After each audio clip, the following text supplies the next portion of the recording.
আমানতদারি এই গুণটা ওনার ভিতরে মজবুত ভাবে ছিল। আর এই গুণটা আল্লাহ তাআলার কাছে পছন্দ হওয়ার কারণে, অধিক পরিমাণে পছন্দ হওয়ার কারণে আল্লাহ পাক রব্বুল আলামিন লোকমান আলাইহিস সালাতু ওয়াস সালামের নামে সূরার নামকরণ করে কোরআনুল কারীমের ভিতরে নাযিল করলেন। জোরে বলেন সুবহানাল্লাহ। আমার বন্ধুগণ, মানিকগঞ্জের মা বোনেরা, মানিকগঞ্জের বাবাজিরা আমার, এই পৃথিবীতে অনেক কালো মানুষ ছিলেন। তার মধ্যে অন্যতম দুইজন, একজন হলো বেলাল রাদিয়াল্লাহু তাআলা আনহু, আর একজন হলেন এই লোকমান আলাইহিস সালাতু ওয়াস সালাম। লোকমান আলাইহিস সালাতু ওয়াস সালামের চেহারা সুন্দর ছিল, লোকমান আলাইহিস সালাতু ওয়াস সালামের আকৃতি সুন্দর ছিল, গঠন সুন্দর ছিল, ধন সম্পদ বেশি ছিল বলে তার নামে নামকরণ করা হয়েছে সূরা লোকমান নামে, তা নয়। লোকমান আলাইহিস সালাতু ওয়াস সালাম একজন বেটে মানুষ ছিলেন, কালো কুশ্রী মানুষ ছিলেন। আমার বন্ধুগণ, লোকমান আলাইহিস সালাতু ওয়াস সালাম গোলাম ছিলেন, দাসী দাস ছিলেন, গোলাম ছিলেন, রাখাল ছিলেন, অন্যের বাড়িতে রাখালের কাজ করতেন। এই লোকমান আলাইহিস সালাতু ওয়াস সালাম রাখাল হওয়ার পরেও, গোলাম হওয়ার পরেও, অন্যের বাড়ির রাখাল হওয়ার পরেও, গোলাম হওয়ার পরেও, কালো কুশ্রী হওয়ার পরেও আল্লাহ পাক রব্বুল আলামিন তাকে নবুয়ত এবং হিকমত দুটা জিনিস সামনে দিয়ে এভাবে বলার উদ্দেশ্যই হচ্ছে লোকমান আলাইহিস সালাতু ওয়াস সালামকে আল্লাহ অনেক ভালোবাসেন, অনেক পছন্দ করেন। ও মুসলমান, লোকমান আলাইহিস সালাতু ওয়াস সালাম তার মনিবের বাড়িতে, মনিবের বাগানে তার মালিক, তার মনিব, তার ফলের বাগানে লোকমান আলাইহিস সালাতু ওয়াস সালামকে ডিউটি দিয়ে রাখলেন। দীর্ঘ 1 বছর নয়, 2 বছর নয়, দীর্ঘ 12 বছর পর্যন্ত লোকমান আলাইহিস সালাতু ওয়াস সালাম তার মনিবের ফল বাগানে ডিউটি করতেছেন। মুসলমান, আমানতদারি কিরকম? এরকম আমানতদারি আপনার আমার ভিতরে আনা দরকার আছে না নাই? আমার বন্ধুগণ, লোকমান আলাইহিস সালাতু ওয়াস সালাম দীর্ঘ 12 বছর পর্যন্ত ডিউটি করলেন। দীর্ঘ 12 বছর অতিবাহিত হওয়ার পরে ওই বাগান থেকে কোটি কোটি টাকা লাভবান হচ্ছেন মালিক, তার মনিব। অনেক উন্নতি হচ্ছে, অনেক লাভবান হচ্ছেন মালিক। দীর্ঘ 12 বছর পরে মালিক এবার চিন্তা করলো, আহারে, গ্রামের ওই বাগান থেকে বছরের পর বছর কোটি কোটি টাকা লাভ হচ্ছে, অনেক উন্নতি হচ্ছে।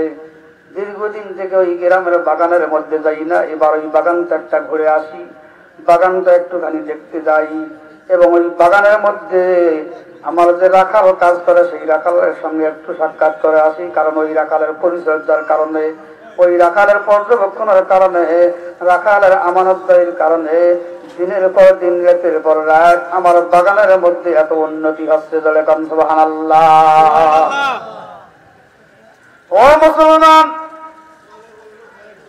দীর্ঘ 12 বছর পরে লোকমানের মনিব একদিন গ্রামের এই ফল বাগানে চলে আসলেন দেখার জন্য।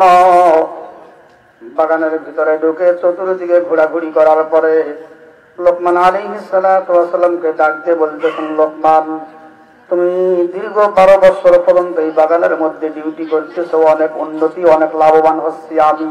ওরে লোকমান, দীর্ঘ 12 বছর পর্যন্ত তুমি ডিউটি করতেছো, দীর্ঘ 12 বছর পর আমি এই বাগানের মধ্যে আসলাম। ওরে লোকমান, আমার মন চাইতেছে এই বাগানের ভিতর থেকে কোন গাছের, যে কোনো গাছের কয়েকটা ফল নিয়ে এসো খাই।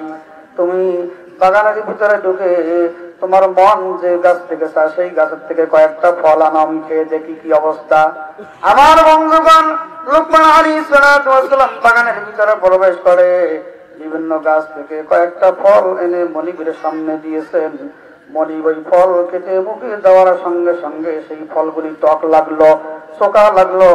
মনিব এবার লোকমান আলাইহিস সালাতু ওয়াস সালামকে সম্বোধন করে বলতেছে, লোকমান, আজ 1 বছর নয়, 2 বছর নয়, 5-10 বছর নয়, দীর্ঘ 12 বছর পর্যন্ত এই বাগানের মধ্যে তুমি দেখাশোনা করতেছো। এতদিন পরে আমি তোমার মনিব বাগান দেখার জন্য আসলাম, তোমাকে দেখার জন্য আসলাম, ফল দেখার জন্য আসলাম, কিন্তু মন চাইলো বাগান থেকে কয়েকটা ফল খাই। এতদিন পর্যন্ত ডিউটি করতেছো, এমন ফল তুমি আমার সামনে পেশ করলা যেই ফলগুলি মুখে দেওয়া যায় না, দেওয়ার সঙ্গে সঙ্গে মুখটা শোকা হয়ে গেছে। জোরে কান সুবহানাল্লাহ। ও মুসলমান, যে কথাটি বলতেছিলাম, লোকমানের নাম কেন কোরআনের মধ্যে আসলো? লোকমানকে কেন আল্লাহ এত ভালোবাসলেন? লোকমানের নামের সঙ্গে মিল রেখে আল্লাহ তাআলা সূরা লোকমান কোরআনের মধ্যে নাযিল করলেন রে মুসলমান। এবার লোকমান কি বলে শোনেন।